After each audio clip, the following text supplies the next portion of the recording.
Maya Chen's fingers trembled as she swiped through the Nanny cam feed for the third time that morning, the holographic display hovering above her palm like an accusation. The timestamp glowed in the corner, 5:47 a.m., 2 hours before she'd kissed Daniel goodbye. In their cramped home office, surrounded by scattered papers and the soft blue glow of his design tablet, her husband worked with an intensity she hadn't seen in months. His shoulders curved forward in concentration, fingers moving with surgical precision as he assembled something she couldn't quite make out. When he paused to touch his chest, his expression shifted, raw, vulnerable, terrifyingly tender. Then he returned to his work. And Maya's stomach twisted with a feeling she couldn't name. Love? Fear? Both. The autonomous car chimed, announcing her arrival at the Riverside County Library complex. Maya closed the feed and shoved her phone into her bag, trying to ignore the knot of anxiety that had taken up permanent residence in her chest. She had 7 hours until Veronica's party. 7 hours to prepare herself for the annual ritual of family humiliation. Wrapped in designer clothing and served on imported china, the library's glass doors slid open with their familiar whisper, and Maya stepped into the one place where her choices made sense. The children's section sprawled before her like a promise, bright reading nooks, interactive story walls that projected animated characters, and rows upon rows of actual books. Not holographic simulations or neural downloads, but real paper and binding, the kind you could hold and smell and love into worn softness. You're early. Rosa Martinez appeared from behind the circulation desk, her silver hair pulled back in its usual neat bun, her dark eyes missing nothing. And you look like you're about to face a firing squad. Just family dinner, Maya said, adjusting the strap of her messenger bag. The leather had cracked near the buckle, something Veronica would certainly notice and comment on within 30 seconds of arrival. Honey, I've seen you face angry parents demanding we ban books. You don't get that look for just family dinner. Rosa moved closer, her voice dropping. It's tonight, isn't it? Your mother's birthday thing, Maya nodded, not trusting her voice. And let me guess, Veronica's hosting at that glass tower of hers, Marcus is bringing his flavor of the month, and your mother will spend the evening reminding everyone that her youngest daughter chose books over a real career. You forgot the part where Bradley's boss will be there. And I'll be expected to make conversation about markets I don't understand while wearing a dress that cost less than their appetizers. Rosa's hand found Maya's shoulder, warm and solid. You know what I love about you? You could have been any of them. You had the same education, the same opportunities, probably more natural intelligence than all three combined. But you chose this. She gestured around the library. You chose meaning. Meaning doesn't pay for penthouse apartments, no, but it lets you sleep at night. And from what I've seen of your sister's prescription collection, I'd bet money she hasn't had a decent night's sleep in years. Maya managed a smile, but it felt brittle. Rosa didn't know about the Nanny cam footage, about Daniel's secret project that had him working before dawn. She didn't know that Maya had started questioning everything. Were they really happy? Or had she simply convinced herself that poverty with purpose was noble? Did Daniel resent their cramped apartment? Their 10-year-old car, the way they had to budget for every dinner out, go prep for story hour, Rosa said gently. Those kids don't care about your bank account. They just want to hear about dragons. The morning passed in a blur of children's laughter and animated story projections. Maya read from Where the Wild Things Are, watching 20 small faces light up as holographic monsters danced across the reading circle. When she finished, a girl named Sophie, 6 years old, gap-toothed, brilliant, raised her hand. Miss Maya, why do you read from real books? My mom says they're obsolete. Maya knelt down, holding the worn paperback carefully. Because some things are worth keeping, even when newer versions exist. This book belonged to my father. See this? She pointed to a coffee stain on page 12. He spilled his morning coffee right there, the day I was born. Every time I see it, I remember him. A neural download can't give you that. Sophie reached out to touch the stain reverently, and Maya felt something settle in her chest. This was why she'd chosen this life. Her phone buzzed with a message from Veronica. Reminder, cocktail attire. Cocktail. Not vintage chic or whatever you call your thrift store finds. Try to look like you belong to this family, Maya typed and deleted 3 responses before settling on a simple thumbs up emoji. Veronica sent back a champagne glass and a warning, "Mother's in rare form today." Bradley's boss is bringing his wife, and Marcus is supposed to announce some big deal. "Don't fuck this up for us." The afternoon dragged. Maya processed returns, helped patrons navigate the digital catalog, and approved book requests from local schools. Each task felt both monumentally important and utterly insignificant compared to the evening ahead. At 3 o'clock, she found herself in the bathroom, staring at her reflection in the mirror. Brown eyes, her father's eyes, stared back with an expression somewhere between determination and despair. Her phone buzzed again. This time, it was Daniel. "How's your day?" "Missing you," she typed back. "Library saved my sanity as usual." "You?" 3 dots appeared, then disappeared. Then appeared again. Finally, "productive. Can't wait to see you tonight." Maya stared at the message, trying to decode the subtext. Was he being deliberately vague? The nanny cam footage flashed through her mind, his tears, his careful hands, his secret project. She wanted to ask directly, but something stopped her. Trust, she reminded herself. 5 years of marriage built on trust. She drove home at 6, giving herself exactly 1 hour to transform from underpaid children's librarian into presentable family member. Their apartment building looked especially shabby in the late afternoon light, cracked concrete, flickering hallway displays. The faint smell of someone's cooking seeping through inadequate ventilation. She climbed 3 flights because the elevator was broken again, her footsteps echoing in the stairwell. Daniel was in the bedroom when she entered, adjusting his tie in the mirror. He'd clearly made an effort, his best suit, pressed and neat, his dark hair styled in a way that made her stomach flip despite her anxiety. When he turned and saw her, his face did that thing it always did, the thing that made her believe in love even when everything else felt uncertain. He looked at her like she was the only person in the world who mattered. "Hey, beautiful." He crossed to her, hands finding her waist. "How bad was the day?" "Survivable." She leaned into him, breathing in his familiar scent. "Daniel, can I ask you something?" His body tensed almost imperceptibly. "Always. Are you happy?" "With us, with our life, with," she gestured vaguely around their tiny bedroom. All of this, he pulled back just enough to meet her eyes, his hands coming up to frame her face. "Maya. I have never been happier in my entire life." "Where is this coming from?" I saw you this morning, on the nanny cam. You were working so early, and I couldn't tell what you were doing, and you seemed so." She stopped, not sure how to articulate the feeling, understanding flickered across his features. "You're wondering why I'm being secretive. Are you?" He kissed her forehead, then her nose, then her mouth, soft, achingly tender. "I'm working on something for you. Something important. And I promise, you'll understand everything very soon. But for right now, I need you to trust me." "Can you do that?" She searched his face, finding nothing but love and certainty. "Yes, good." He kissed her again, deeper this time, and Maya felt her body respond instantly despite the clock ticking down to departure. His hand slid down her back, pulling her closer.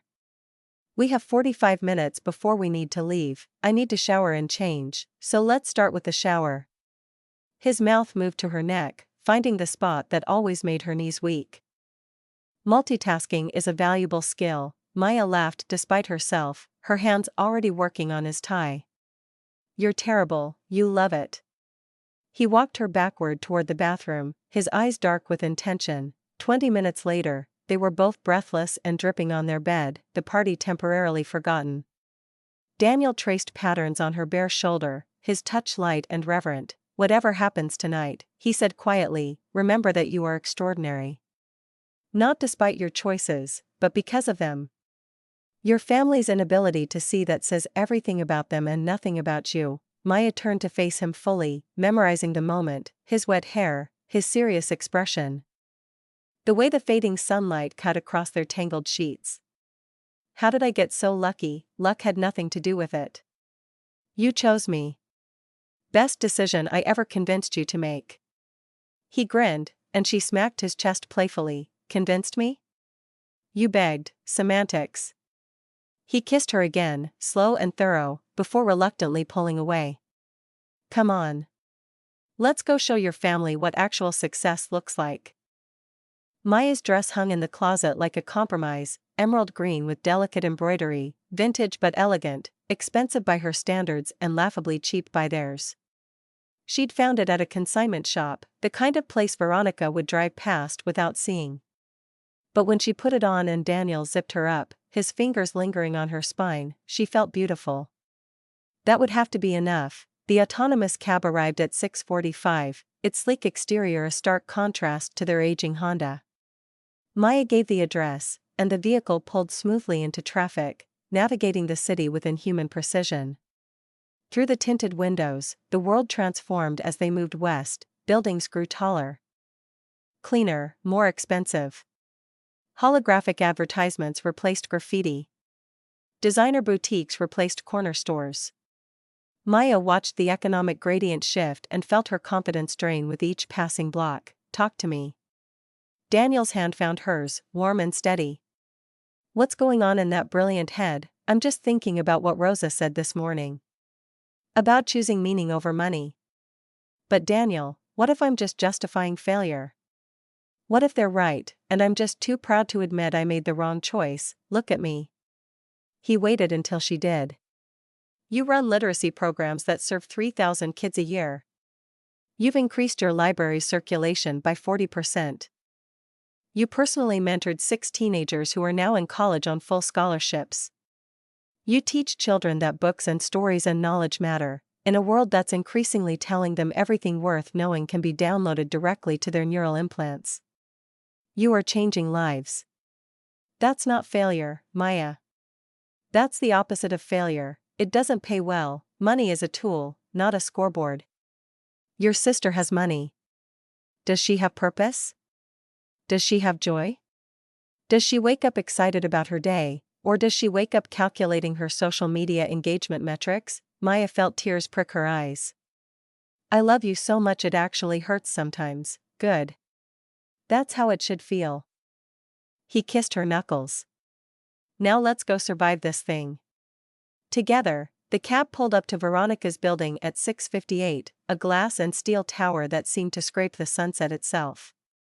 The entrance glowed with soft lighting, and a doorman in an actual uniform stood at attention. He looked them over as they approached, his expression neutral but his eyes calculating. Maya could almost see him tabulating the cost of her dress, Daniel's suit, their lack of designer accessories. Name? His voice was professionally polite, but something in his tone suggested they might be at the wrong address. Maya Chen. For the party in the penthouse, he consulted his tablet, then nodded. Of course, Miss Chen. The elevator is straight ahead. It's programmed for the penthouse level. The lobby was all marble and mirrors, reflecting their image back at them from multiple angles. Maya caught sight of herself and felt her stomach clench. She looked fine, pretty even, but definitely not penthouse material. Daniel squeezed her hand as they stepped into the elevator. Breathe, he murmured. The elevator rose silently, quickly, a smooth ascent that made Maya's ears pop. Through the glass walls, the city spread below them like a circuit board, lights beginning to flicker on as evening fell. Somewhere down there were families like hers, struggling, choosing, finding their own definitions of success. But up here, in this vertical stratosphere of wealth, those definitions didn't exist. The elevator doors opened directly into Veronica's apartment, and Maya's breath caught despite herself. Floor-to-ceiling windows wrapped the entire space, offering 360-degree views of the city. Crystal chandeliers cast prismatic light across marble floors. A string quartet played in one corner, their instruments actual antiques, not holographic reproductions. Servers in white gloves circulated with champagne and appetizers that probably cost more per bite than Maya's entire dress. Veronica materialized immediately, her smile bright and brittle. She wore red, deep, expensive red, with diamonds at her throat and wrists. Her embrace was all air and performance. Maya. You came. Her eyes flicked over Maya's dress, cataloging and dismissing in a single glance. And you wore that. How wonderfully vintage. It's nice to see you too, V. Bradley appeared at his wife's elbow, already halfway through his first drink of the evening. He barely glanced up from his phone. Daniel. Still doing the freelance thing, among other projects. Daniel's voice remained pleasant, but Maya felt the tension in his posture. Projects. Right. Bradley's attention had already wandered to someone across the room. Veronica, isn't that Jenkins? I need to. He drifted away mid-sentence, leaving an awkward silence. He's busy tonight, Veronica said, though whether it was an apology or excuse remained unclear. Mother's been asking for you. She's holding court by the windows. Try not to mention work. Bradley's boss is here, and Marcus is about to announce something big. We need tonight to be perfect. When do we not need it to be perfect? Maya kept her voice light, but Veronica's expression hardened. Some of us actually care about maintaining our family's reputation, and some of us care about things that matter. Veronica leaned in, her voice dropping. You think you're better than us, don't you? With your noble poverty and your meaningful work. But you know what, Maya? When Mother needs round-the-clock care in 10 years, it won't be your library salary paying for it. It'll be my husband's investments and Marcus's business deals. So maybe climb down off your moral high ground and show some gratitude. She swept away before Maya could respond, leaving her standing in the entrance feeling 6 inches tall. Daniel's hand found the small of her back, a silent gesture of support. Want to leave? He asked quietly. Maya straightened her spine, channeling every ounce of dignity she possessed. And prove them right? No. We stay. We smile. We survive. They moved deeper into the party, and Maya felt the weight of judgment with every step. Conversations paused as they passed, eyes tracking their progress like predators watching wounded prey. She recognized some of the guests, country club friends of her mother's, business associates of Bradley's, a few society types whose faces appeared regularly in the city's lifestyle feeds. None of them looked at Maya or Daniel like they belonged. Marcus found them near the appetizer table, Sienna draped on his arm like an expensive accessory. His suit probably cost more than Maya's monthly rent, his watch definitely did. Sienna wore something short and sparkly, her enhancement work obvious and professionally done, lips, cheekbones, probably breasts. She looked like a holographic filter made flesh, little sis. Marcus's grin was wide and empty. You actually came. And brought Daniel the graphic designer. Marcus. Maya accepted his one-armed hug. Sienna, hi. Sienna's enthusiasm seemed genuine, which somehow made everything worse. Oh my God, I love your dress. Where's it from? I don't recognize the designer. It's vintage, like, actual vintage? From a real store? Sienna's eyes widened. That's so brave. I could never pull off secondhand. Daniel coughed to cover what might have been a laugh. Marcus clapped him on the shoulder with too much force. So, Daniel, still making websites and business cards, book covers, brand design, some app interface work. It keeps me busy, busy. Marcus laughed. That's one word for it. Hey, if you ever want to get into real money, I could use someone to handle social media for the dealership. Nothing fancy, just post some cars, engage with followers. Probably pay better than whatever you're doing now. I appreciate the offer, but I'm good. Your loss, man. Marcus turned to Maya. And you, still reading to kids, still running a comprehensive literacy program that serves some of the city's most underserved communities. Yes, right. Very noble. His attention had already wandered. Hey, we should grab drinks later. I want to tell you about this new investment opportunity. NFTs based on classic car designs. Could be huge. He drifted away before Maya could decline, Sienna throwing an apologetic smile over her shoulder. That went well, Daniel murmured, it's just getting started. Maya grabbed a champagne flute from a passing server, taking a larger sip than was probably wise. The bubbles burned her throat, but the warmth that followed was welcome. Her mother appeared like a vision in designer elegance, Patricia Chen, 60 years old and fighting every single day of it with the kind of desperate determination that made Maya's chest ache. She wore cream and gold, her jewelry tasteful but expensive, her hair and makeup perfect enough to suggest hours of professional preparation. She air-kissed Maya's cheek, her perfume overwhelming and imported. "Darling. You made it." Her eyes performed the same cataloging assessment as Veronica's, reaching the same dismissive conclusion. "And you brought Daniel. How lovely, happy birthday, Mom." "Thank you, sweetheart. 60 years. Can you believe it?" She didn't wait for an answer, turning to gesture at the crowd. "Veronica did such a beautiful job with the party. Everything is perfect. Come, let me introduce you to some people. Where do you work again, dear?"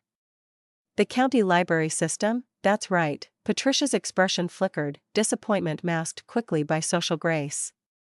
"How nice. Very stable employment. And Daniel, still with the computer work, design and branding?" "Yes, The sound conveyed volumes of polite disinterest. "Well, do try to mingle. Veronica went to such trouble." "Oh, and Maya? Next time perhaps something a bit more contemporary? The vintage look is charming. But we're not in college anymore." She glided away, already greeting someone else with far more genuine warmth, leaving Maya standing in the center of her mother's party feeling like an uninvited guest.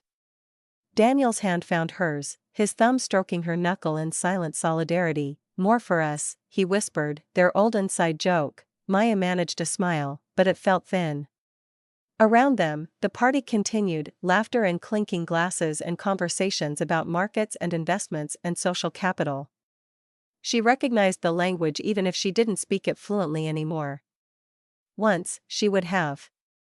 Once, she'd been on track to join this world, to become another Veronica or another Marcus.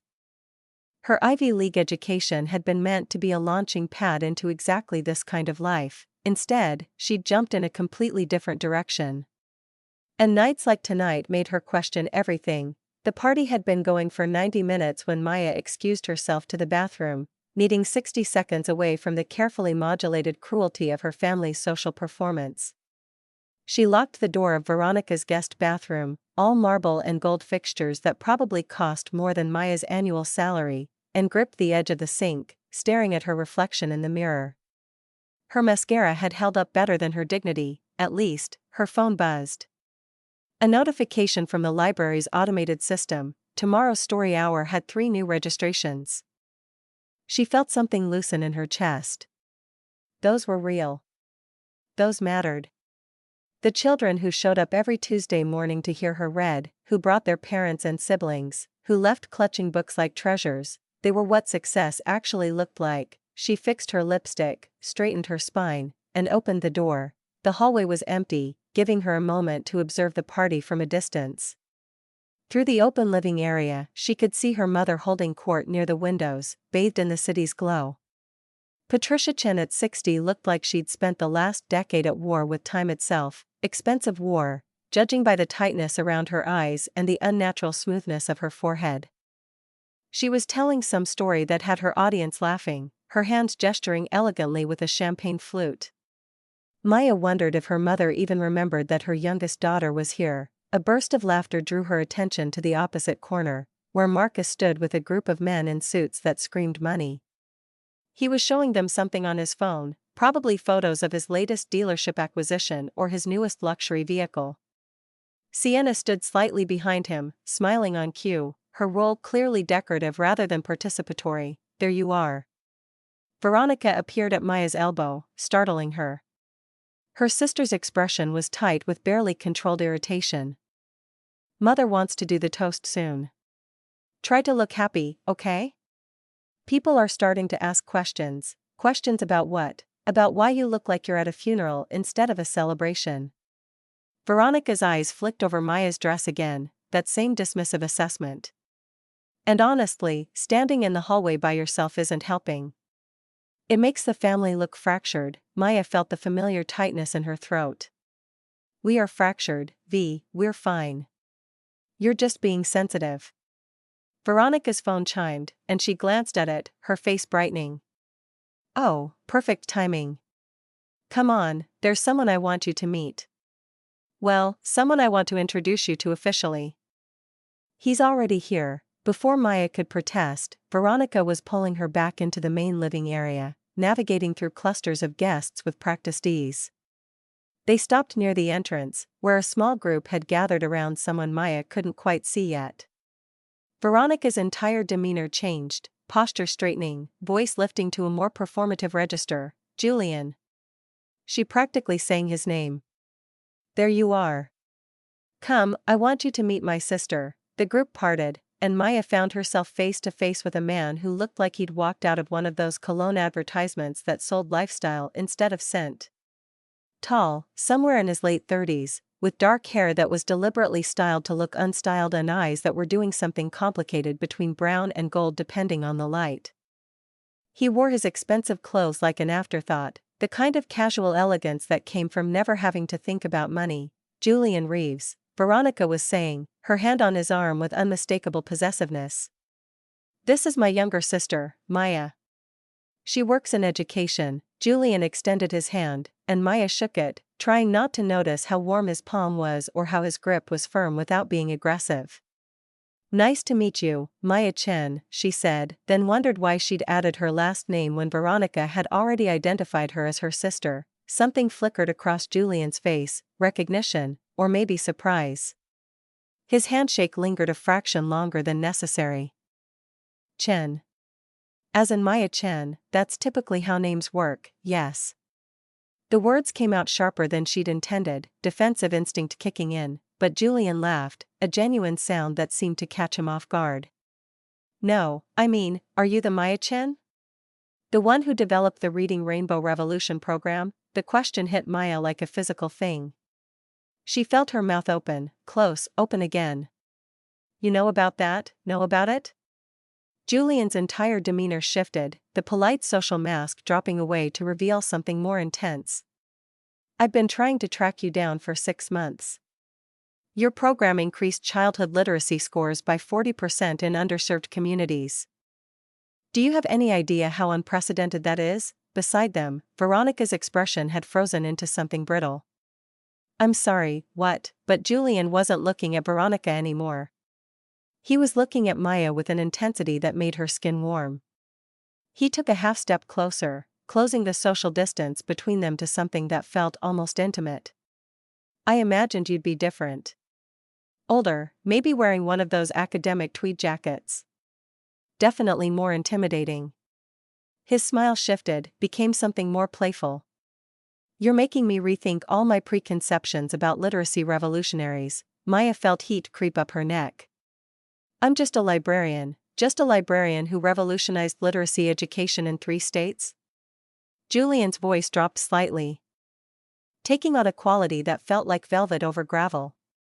That's like saying Einstein was just a patent clerk. Technically true but wildly misleading. His eyes dropped briefly, so briefly Maya almost convinced herself she'd imagined it, to her mouth, then back up. The air between them seemed to compress, to become something tangible and charged. Your foundation wanted to meet with me?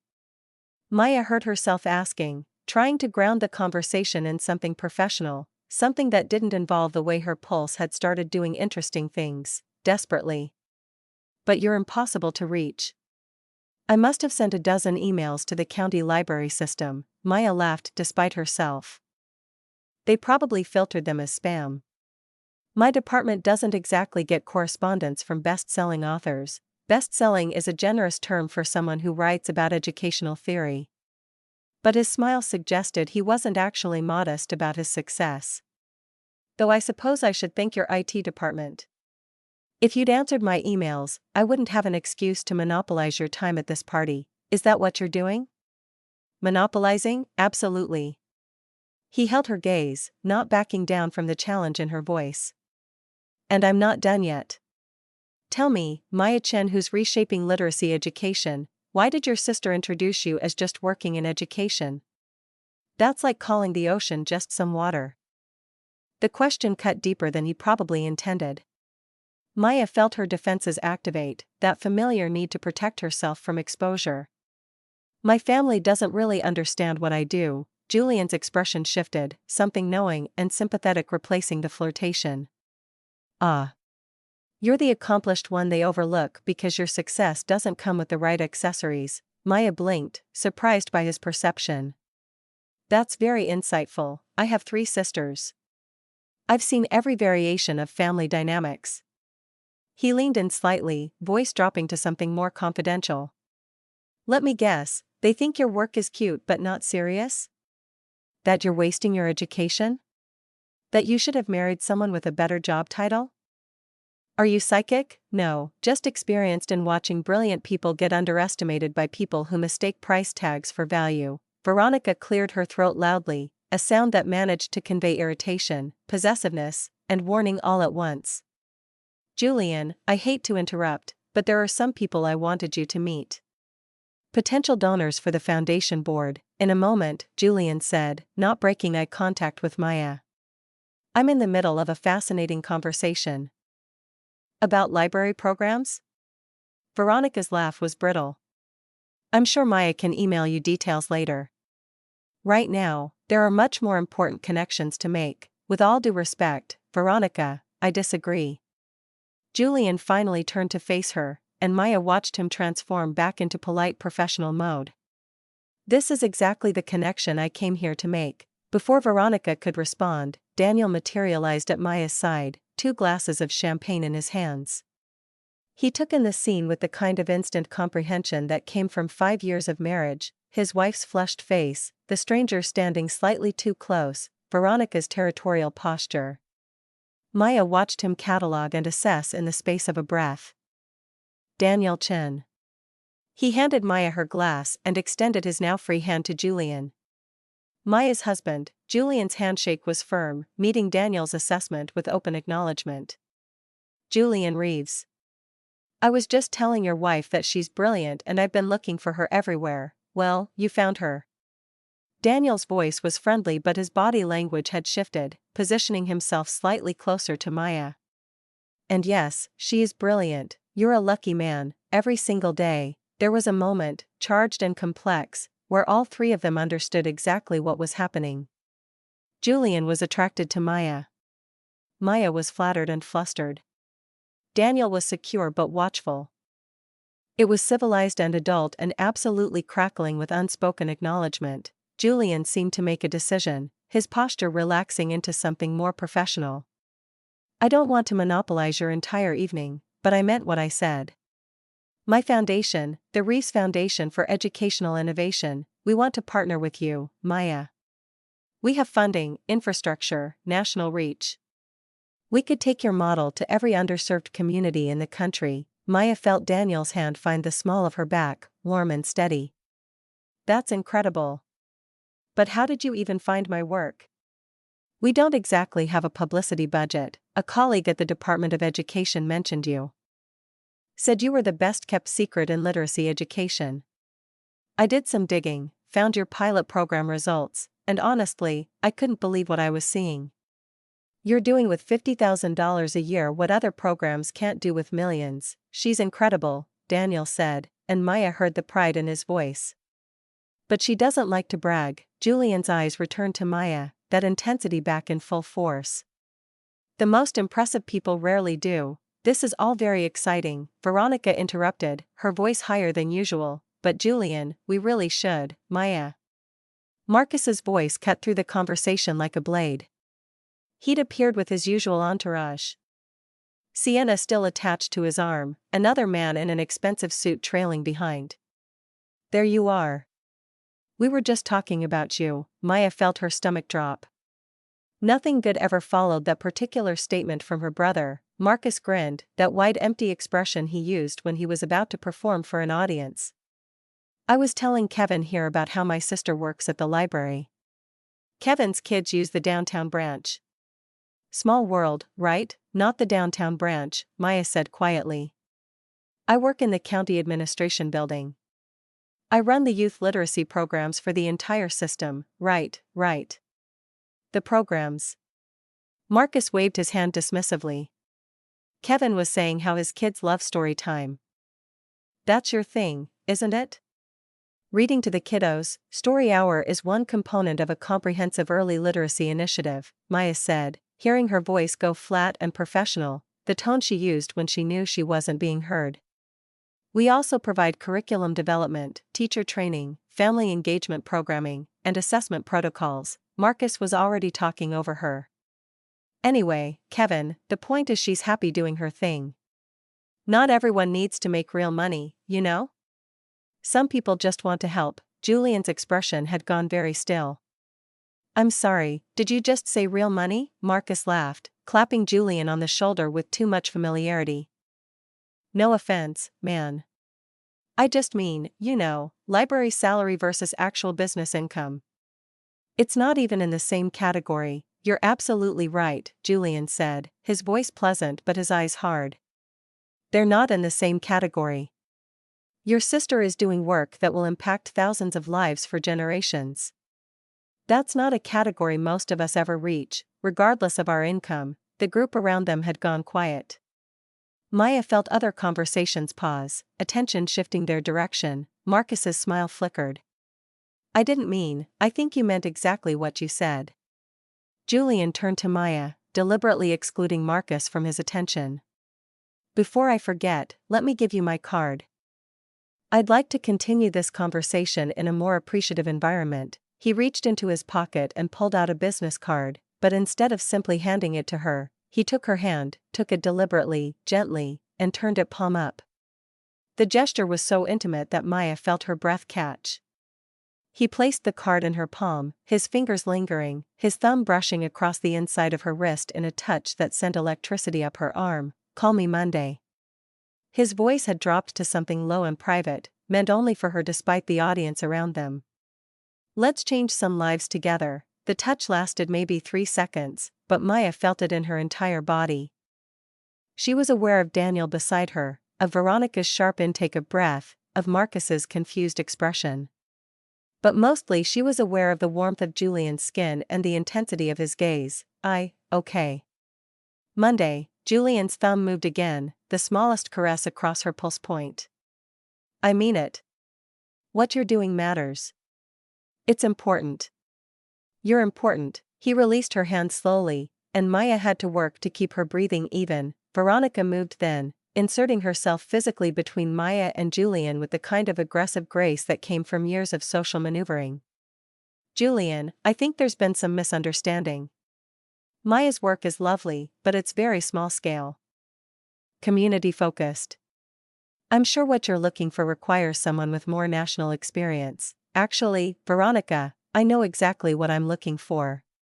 Julian's politeness had acquired an edge. And I've been searching for it for 6 months.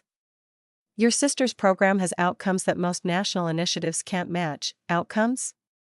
Patricia had joined the growing cluster, drawn by the shift in social dynamics. What outcomes? Julian looked at Maya, one eyebrow raised in question.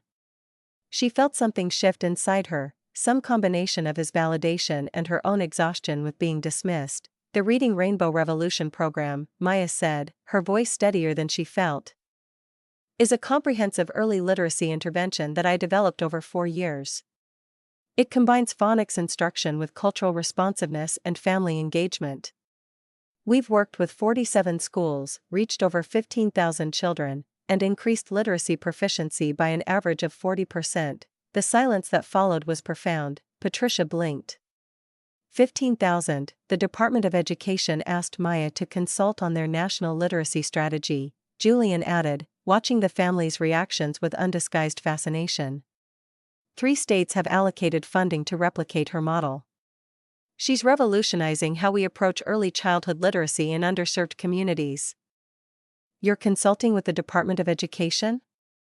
Veronica's voice had gone thin. Since when? Since January. Maya felt Daniel's hand press more firmly against her back, a silent gesture of support. I've been trying to tell you, but every time I bring up my work, you change the subject. That's not fair, isn't it? The words came out before Maya could stop them, years of hurt crystallizing into clarity. At Christmas, I tried to explain about the consultation.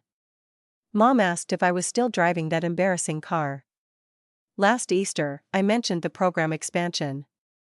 Marcus asked when Daniel was going to get tired of being broke, Maya. Patricia's voice held warning. People are listening, let them listen. Maya felt something break loose inside her, some final tether snapping. I'm tired of being the family joke. The disappointment. The one who wasted her education on meaningless work. Nobody said your work is meaningless, Veronica protested, but her eyes were darting around, checking who was witnessing this unraveling of family dignity. You said I was a hobbyist. 20 minutes ago, when you were announcing your literacy foundation position, you looked directly at me and said you were looking for serious professionals, not hobbyists. Veronica's face flushed. I didn't mean, yes, you did. Maya felt tears threatening but refused to let them fall. You meant it. And I'm done pretending it doesn't hurt. Maybe we should take this somewhere private, Bradley suggested, speaking up for the first time all evening. Why? Maya turned to face her brother-in-law. So we can maintain the illusion that this family actually respects each other? So we can go back to pretending that my work doesn't matter because it doesn't come with the right tax bracket? Maya, that's enough. Patricia's voice had gone cold. You're embarrassing yourself. No, Mom. I'm finally being honest. And if that embarrasses you, that says a lot more about you than it does about me. The party had essentially stopped. 30 people stood in various clusters, all pretending not to watch while absolutely watching. Maya could feel their attention like heat on her skin. Daniel stepped closer, his voice low and calm. Baby, we can leave. Not yet. Maya looked at her family, her mother's pinched expression, Veronica's barely contained fury, Marcus's confusion. Does anyone in this room actually know what I do? Not my job title. What I actually do every day. Silence. I thought so. Maya felt something like grief settle in her chest. You know what the worst part is? I've spent 5 years trying to make you understand. Trying to explain why my work matters. But you don't want to understand. Because if you understood, if you actually acknowledged what I've accomplished, you'd have to question your own definitions of success. And that terrifies you. That's not true, Patricia said, but her voice lacked conviction. Then tell me one thing about my program. One detail. Anything. Her mother opened her mouth, closed it. Looked to Veronica for help. You can't. Maya felt tears finally slip free, but her voice remained steady. Because you've never asked. In 4 years, not one of you has asked me a single substantive question about my work. But you can tell me exactly what Marcus's quarterly sales numbers are. You know Bradley's portfolio performance down to the decimal point. You've attended every one of Veronica's charity galas. But you don't know that I won the National Literacy Innovation Award last year. You don't know that my program has been featured in Educational Leadership Journal. You don't know that I turned down a 6-figure position at a private foundation because I wanted to stay in public service. 6 figures? Marcus looked genuinely shocked. You turned down 6 figures, because money isn't the only measure of success. Maya turned to Julian, who'd been watching this entire exchange with an expression she couldn't quite read. Thank you for recognizing my work. Truly. But I think I need to leave now. She took Daniel's hand and started toward the door. If you walk out of here, Patricia said, her voice shaking. Don't expect. Maya stopped, turned back. Don't expect what, Mom? Your approval? I stopped expecting that years ago. Your understanding? Never had it. Your love? Her voice broke. That's the thing that kills me. I know you love me. All of you. But you don't like me.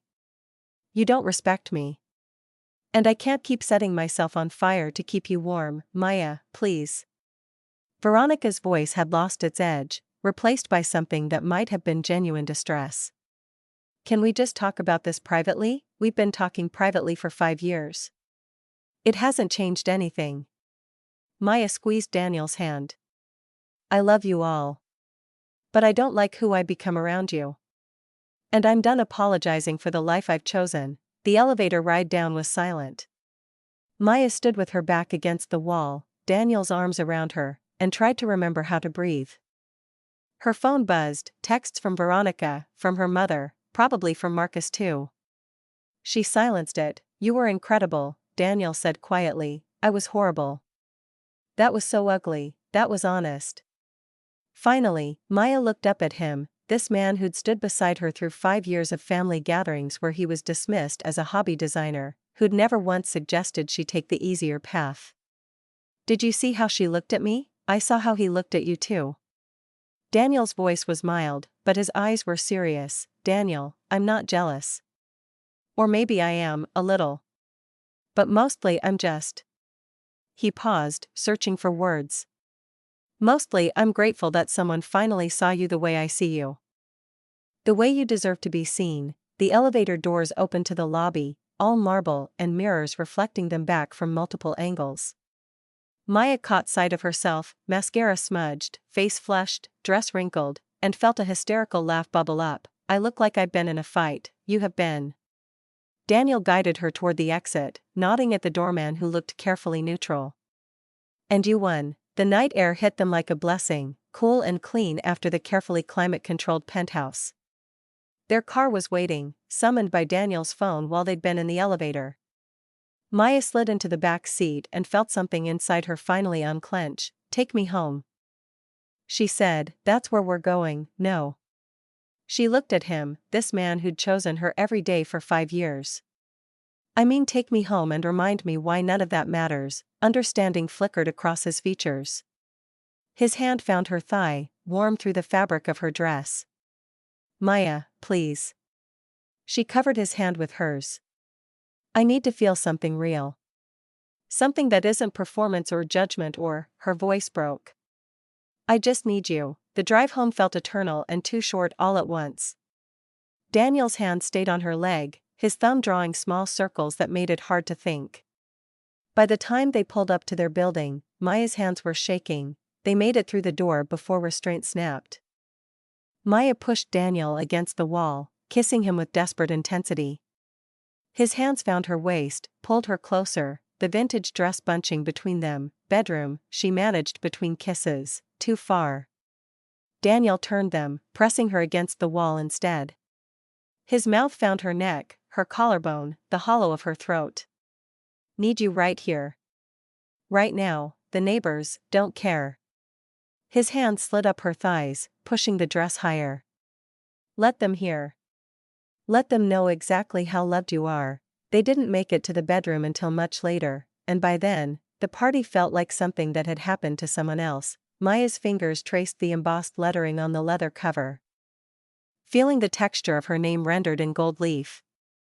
The weight of the book in her lap felt impossible, as if Daniel had somehow captured years of midnight writing sessions and bound them into physical form.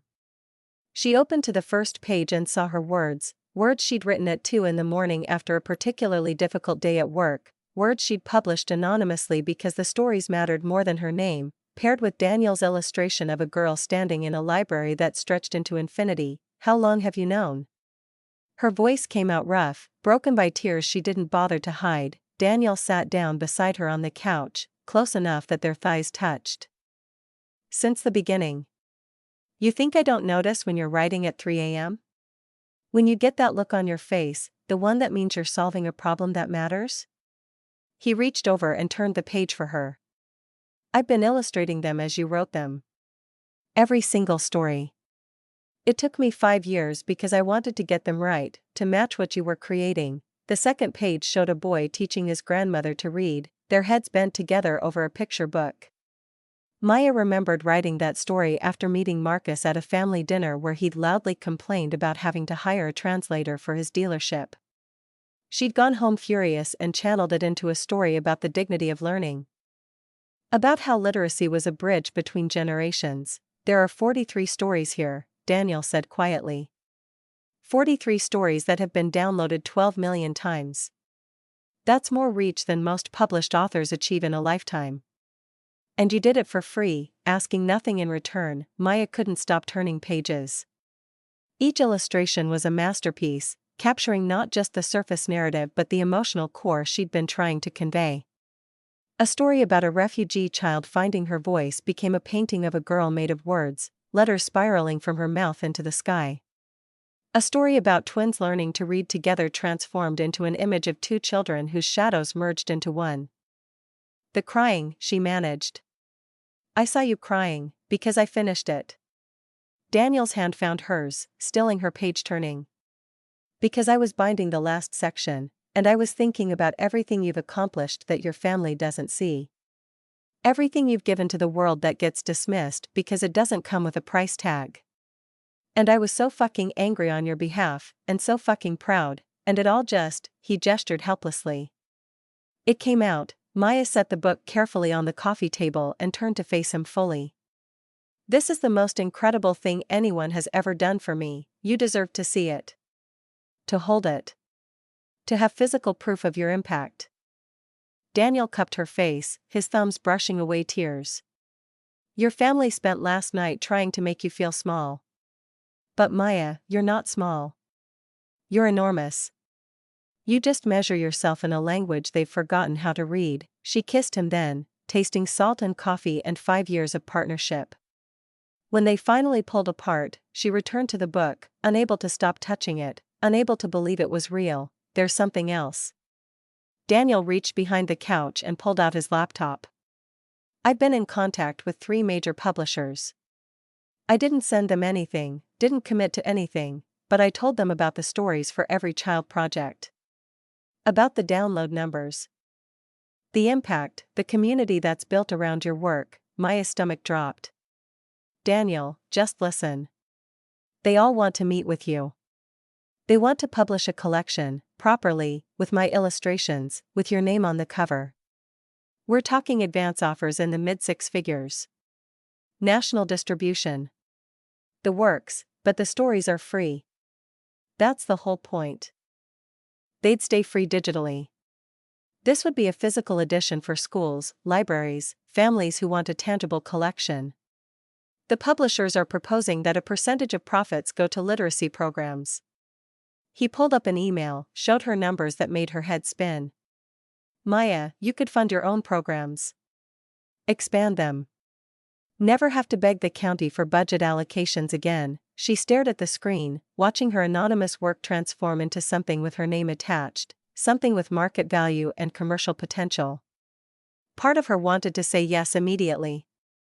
But another part, the part that had spent 5 years writing stories at midnight, publishing them anonymously because recognition had never been the goal, felt resistance.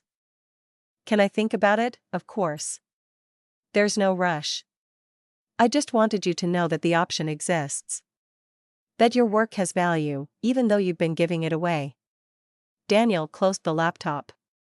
But whatever you decide, you have this. He tapped the bound book. No one can take this from you. Maya picked up the book again, cradling it like the precious thing it was. She thought about her mother's party, about Veronica's dismissal, about Marcus's casual cruelty. She thought about Julian Reeves's recognition, the way his eyes had lit up when he'd realized who she was. And she thought about the 15,000 children who could read because of her day job, and the 12 million who'd accessed her stories because she'd made them free. I need to do something, she said suddenly. What? I need to go back. To my mother's. Daniel's expression shifted to concern. Maya, you don't owe them anything. Not after last night, I know. But I owe myself something. I owe myself the chance to say what I need to say when I'm not angry, when I'm not hurt, when I'm just clear. She stood up, still holding the book.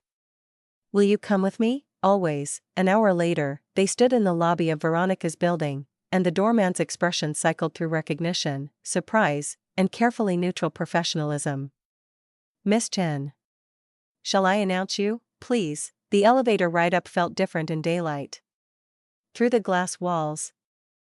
The city spread below them in sharp clarity, nothing softened by evening light or champagne haze.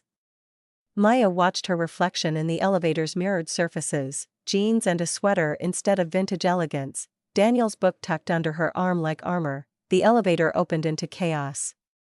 Or what passed for chaos in a penthouse, Veronica and Patricia sitting at the dining table surrounded by the detritus of the party, both of them looking exhausted and tense. They looked up when Maya stepped out, their expressions nearly identical masks of surprise and something that might have been dread. Maya. Patricia stood, smoothing her designer loungewear in a gesture that betrayed nervousness. We didn't expect, I know. I should have called. Maya stepped into the space, Daniel a solid presence at her side. But I needed to come back.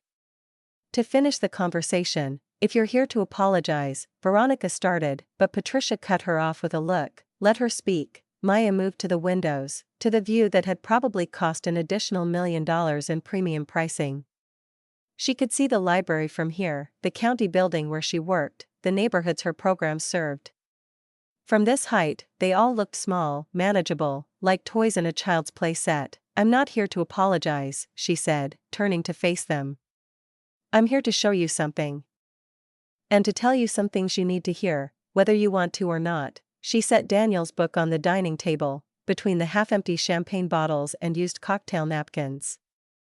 The contrast was almost painful, this handcrafted testament to love and art surrounded by the expensive debris of performance. What is that? Veronica asked. Open it. Patricia reached for it first, her manicured fingers careful on the leather binding. She opened to a random page, her eyes scanning Maya's words and Daniel's illustration of a boy teaching his grandfather to use a computer. Something flickered across her face. Did you make this? She looked at Daniel. I illustrated it. Maya wrote every word. Veronica moved closer, reading over their mother's shoulder. She turned a page, then another. These are children's stories. These are the stories for every child collection, Maya said. I've been writing them for 5 years and publishing them on a free digital platform. They've been downloaded 12 million times. They're used in schools across 42 states. There's an entire community of parents and educators who discuss them, who've translated them into 17 languages, who built curriculum around them. And until yesterday, no one knew I wrote them. Patricia looked up, something sharp and confused in her expression. 12 million downloads, give or take. The platform doesn't track precisely after 10 million, and we crossed that threshold 8 months ago. Maya kept her voice steady, factual. I started writing them the week after Dad died. I couldn't sleep, and I kept thinking about how he used to read to us when we were kids. How he made every story feel important, like it mattered that we understood it. The mention of their father shifted something in the room. Patricia's fingers tightened on the book's edge. I realized that there were millions of kids who didn't have someone reading to them. Who didn't have access to books, or whose parents were working 3 jobs and didn't have time, or who were learning English and needed stories that reflected their experience. So I started writing them. And Daniel started illustrating them, without me even knowing at first. He'd just quietly turn my late-night stress relief into art. Why didn't you tell us? Patricia's voice had gone soft, almost vulnerable, because every time I tried to talk about my work, you dismissed it. You didn't want to hear about literacy programs or educational initiatives or the actual impact I was having. You wanted to hear about promotions and salary increases and moving into management. You wanted success that looked like Veronica's or Marcus's, not success that looked like mine. That's not fair, Veronica protested. We've always supported, have you? Maya cut her off. But her tone was more sad than angry. You're on the board of a children's literacy foundation, and you didn't know that I'd developed one of the most successful early literacy programs in the country. That's not support. That's not even curiosity. That's just selective blindness. Veronica's face flushed, but she didn't argue. Maya continued, pulling out her phone and queuing up a saved file. Last night, Julian Reeves recognized my work. He's been trying to find me for 6 months because he wants his foundation to partner with me. This morning, I got an email from him. She read from the screen. Dear Maya, I apologize for the chaos at your family gathering. But I meant every word. Your program outcomes are exceptional, and the Reeves Foundation would like to formally propose a partnership. We're prepared to offer initial funding of $2 million to scale your model nationally, with additional resources for research, training, and implementation. Please call me Monday so we can discuss details. P.S. Your family is insane for not seeing what they have in you. The silence that followed was profound. Patricia had gone very still, her hands frozen on the pages of Daniel's book. Veronica stared at Maya's phone like it might bite her. $2 million? Veronica's voice came out strangled. For starters. He mentioned that his foundation typically invests 5 to 10 million in programs they believe in. Once they've seen successful initial implementation. Maya pocketed her phone. I also got emails this morning from the Department of Education, asking me to join their National Advisory Committee on Early Literacy. And from 3 publishers who want to turn the Stories for Every Child collection into a physical book, with advances that would let me fund my programs independently for the next 5 years. She watched the information hit them, watched them recalculate everything they thought they knew about her life and choices. So here's what I came to say. Maya moved back to the windows, needing the space and the light. I'm not angry anymore. I'm just clear. You've been measuring my success by your metrics. And by those metrics, I do look like a failure. I don't have a penthouse or a luxury car or designer clothes. I probably never will, because I'll keep choosing to invest in programs and people instead of appearances. Maya, Patricia started, but Maya held up a hand. Let me finish. You taught me to value education, to work hard, to make a difference. And then when I actually did those things, you were disappointed because I didn't monetize them correctly. You created this impossible situation where I could either make you proud or stay true to myself, but never both. That's not what we wanted, Patricia said, her voice breaking slightly. We just wanted you to be secure. To not struggle. But I'm not struggling. Daniel and I are happy. We have enough. We're building something that matters. Maya gestured to the book still open on the table. Last night, you were embarrassed by me. Today, you're impressed because Julian Reeves validated my work with $signs attached. But my work didn't change overnight. I didn't suddenly become more valuable. You just finally have a way to measure me that makes sense to you. Veronica had been silent, staring at the book's pages. When she finally spoke, her voice was small. I really didn't know. About any of it, I know. I should have. I'm on a literacy board, for fuck's sake. I should have known about the Reading Rainbow Revolution program.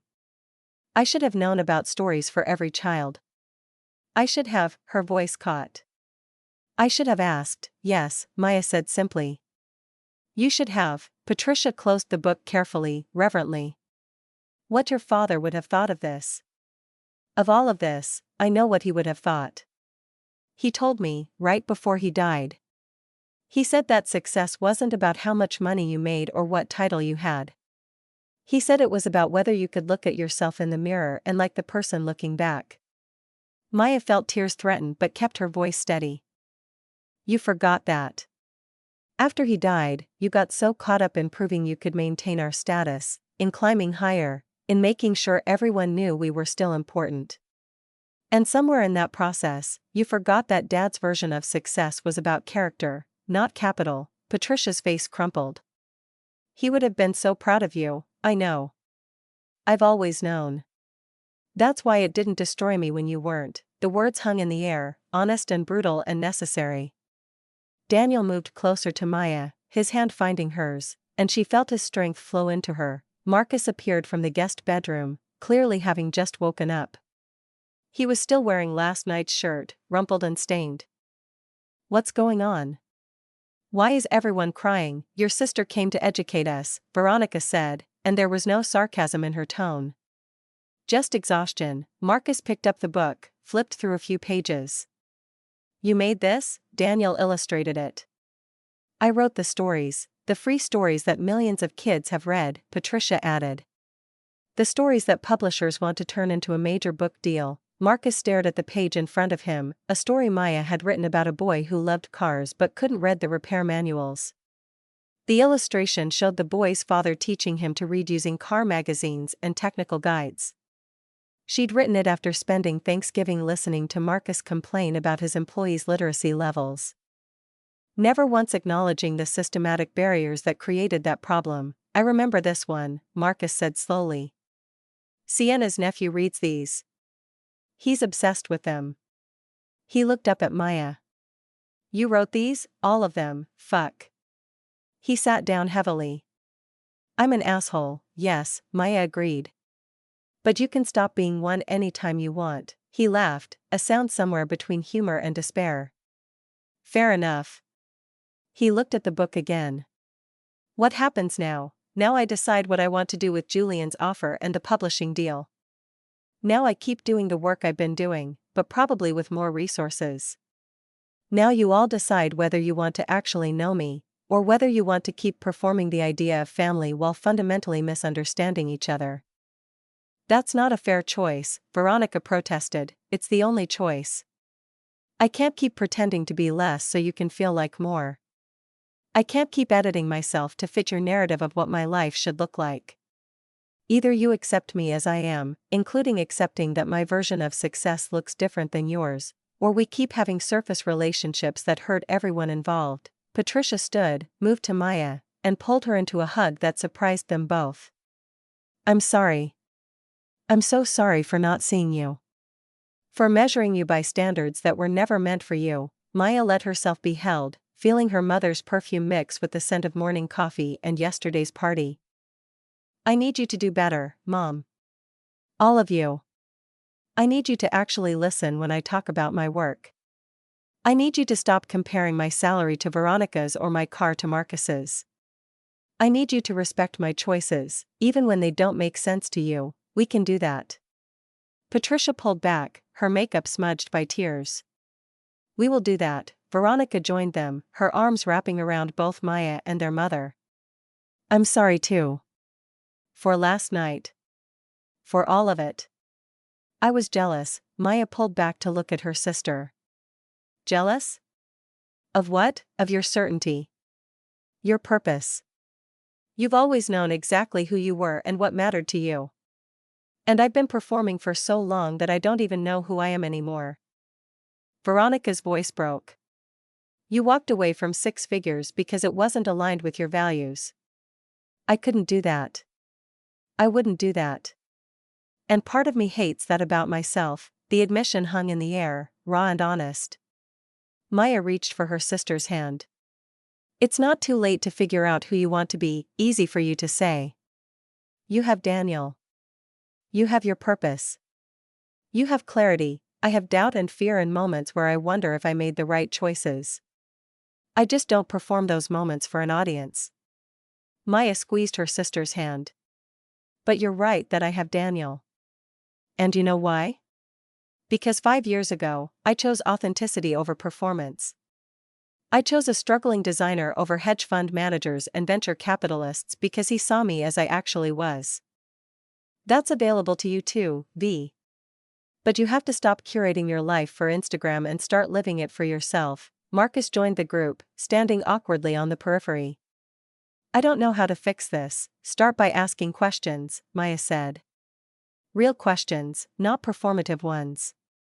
Ask me about my work because you actually want to understand it, not because you're making conversation. Tell me about your life in a way that's honest, not just highlighting the wins. Let's try being siblings instead of competitors, he nodded slowly.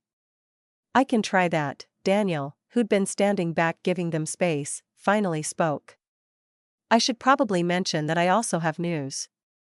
Since we're apparently doing full honesty today. Maya turned to him, surprised. What news? Remember that design pitch I did 3 months ago? For the educational software company? He smiled, a little sheepish. They offered me a position. Creative director. Salary, benefits, the whole thing. It's a good offer, well into 6 figures. Maya's heart stopped. You didn't tell me, because I wasn't going to take it. I'm happy freelancing. I like the flexibility, the variety. But then last night happened, and this morning I started thinking. He moved closer, took both her hands. Maybe it's time for both of us to stop apologizing for success. You have foundation funding and publishing deals. I have a job offer that would give us financial security. Neither of those things makes us sellouts or materialistic.